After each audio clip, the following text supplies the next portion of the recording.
cô pro mười trên đầm nà tới đó mà khai cô cũng không có gì mà cô đang pro mười tới hai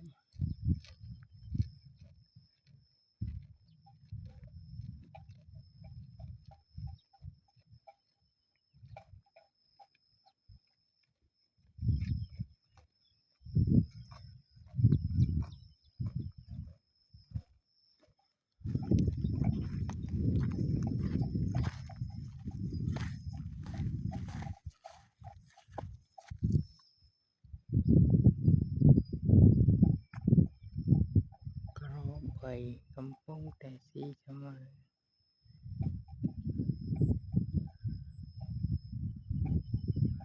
pro mười kampung tesi sama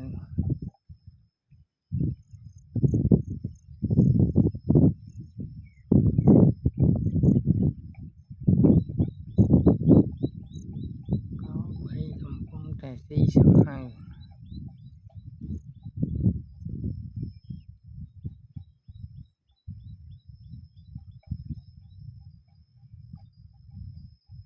pro mười kampung tesi sama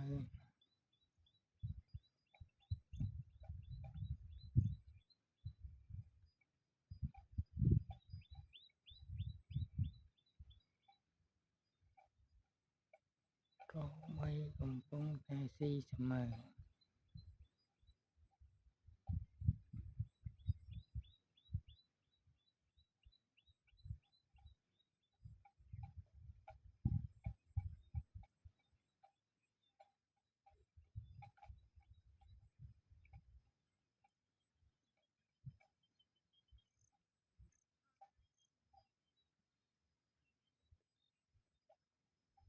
pro mười kampung tesi sama